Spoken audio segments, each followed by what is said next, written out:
Pilipinas, paano mo kinukumpara ang buhay sa Pilipinas at buhay dito sa London?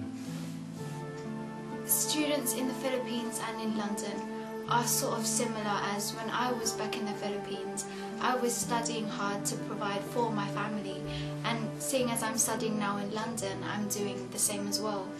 In Philippines, school facilities, they lack in facilities, whereas here in London, it's provided for you. Books, equipment, pencils, pens. Here in London they're equipped for you, whereas in Philippines you've got to find the means in order to pay for the supplies that you need for school. Alright.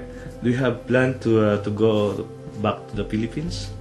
In terms of living wise, no, but as a holiday I would love to go back. Alright, thank you.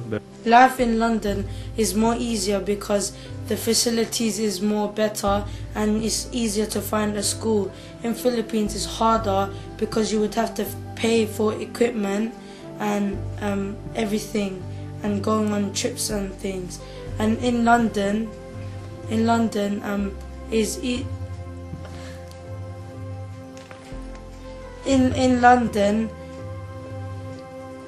everything's paid for you, like dentists. The government pay for you, but in Philippines, you'd have to pay for it. So it's much. Ano nga ba ang buhay sa London kumpara sa buhay sa Pilipinas? May mga pagkakaiba ang buhay sa London at ang buhay sa Pilipinas. Unang-una, dapat kang mag-adjust sa environment dito sa London. Iba ang kapaligiran dito sa London kaysa kapaligiran sa Pilipinas. Gayun din naman sa problema sa lengguwahe o sa wika, no? Na mapapansin mong may mga dayuhan sa bansang ito, hindi lamang mga Pilipino, na nakakarating ditong hindi gaanong maka-communicate sa Ingles. At kung mayroong language barrier, isang malaking problema ng isang nangingibang lupa. Tungkol naman sa sa trabaho, maging nasa Pilipinas man o narito man sa London, kung ang tao ay may sikap at sipag, magtatagumpay siya sa buhay. Kung ikukumpara ko ang buhay sa Pilipinas at ang buhay dito sa London, ang London ay isang siyudad na nasa sa gitna ng developed country itong Britain. Kaya mas malaki ang oportunidad dito kaysa sa Pilipinas. Sa Pilipinas ay gusto mong magtrabaho, gusto mong maging masipag, wala ka namang makitang trabaho kaya naghihirap doon. Dito masipag ka lang, kung sasamahan mo pa ng tiyaga at kaunting pagtitiis, walang pagsalang magtatagumpay ka sa buhay. Bakit ninanais yung manirahan dito sa UK kaysa sa ating bansa? Alam mo, nung nasa Pilipinas ako, I used to be a teacher, nagturo ako at nagtrabaho ako sa radyo. Naging announcer ako sa isang lokal na himpilan sa Batangas, part-time announcer ako, at nag-a-announce ako sa gabi at nagtuturo ako sa araw. Nang panahon na yon, ako at saka ang misis ko ay nakakaipon-ipunan ng kaunting pera. Kami noon ay may 2 ng anak, maliliit pa ang aming mga anak. Pero pinagkasaktan kami ng husto. Ang aking panganay na anak, parehong babae sila ang aking panganay na anak, nadadala lagi sa ospital. Haliling dalahin sa ospital ang 2 kong anak. At syempre, dahil sa may trabaho ko, dinadala ko sila sa mga private hospital para magamot sila ng maayos. Lagi silang may bronchopneumonia, Haliliyang ilang beses yung naghahaliling dinadala sa ospital. Nung magtagal, ang misis ko naman ang nagkasakit. Nagkaroon siya ng sisa matres. Dinala namin sa Maynila at ipinagamot. Yung naiimpok naming kaunting pera ng misis ko ay naubos ng naubos. At syempre, bilang ama ng pamilya, pag nakikita mong alanganin na ang takbo ng inyong pamumuhay, gagawa ka ng paraan para umunlad. Kaya nagkaroon ako ng intensyon na pumunta dito sa London at dito maghanap buhay. Yan ang dahilan ko kaya ako pumarito sa London. Ang pangunahing dahilan kabuhay, economy. My family has been passing the crisis of economy in the Philippines.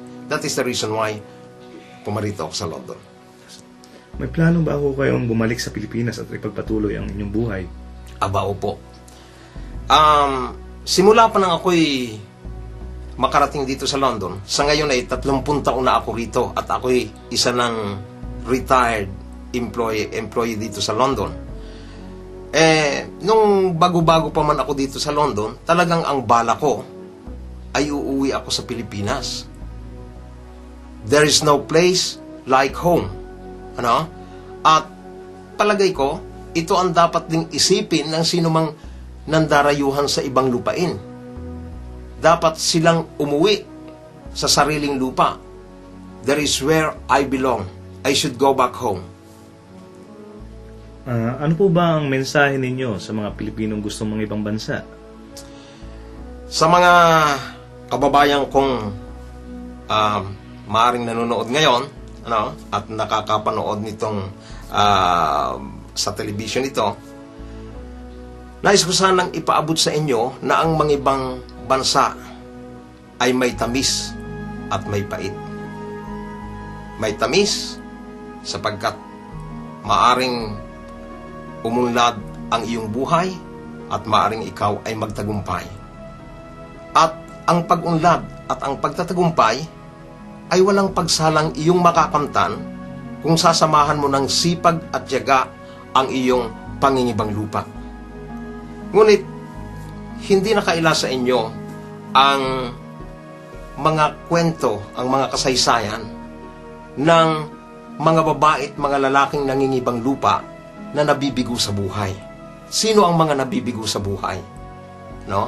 Yung mga pumupunta sa ibang bansa na hindi dinidibdib ang talagang layunin ng kanilang pangingibang lupa.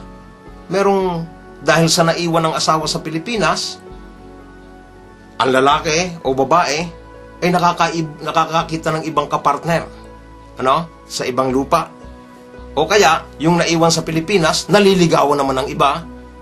At ang nangyayari nagkakaroon ng mga wasak na tahanan sa pag-abroad.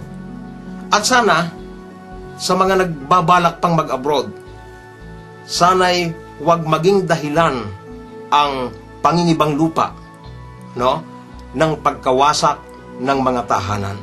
Kailangan natin ang pagtitiis, pagsisikap, at pagiging masipag.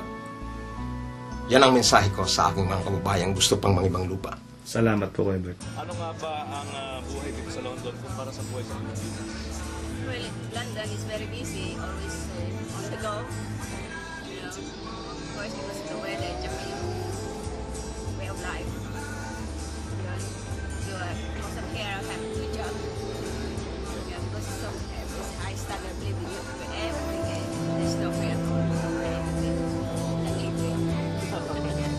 At bakit po ninais yung iiwanan ng pamilya niyo sa Pilipinas para lang magtrabaho sa United States? Number one, wala akong pamilya sa Pilipinas. Dito na ako nagpag-asawa nung, after how many years? May 22 years. Well, dito na nagsawa ka. Pag-asawa ko na rin. Asawa o Pilipino rin? Filipino-American. Pilipino.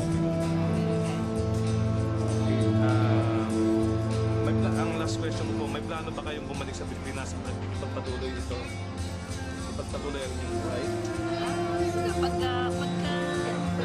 na-appreciate natin na pag-ano-gano'n na lang siguro. Tapos, siyempre, there's no, tawag doon. There's no, There's no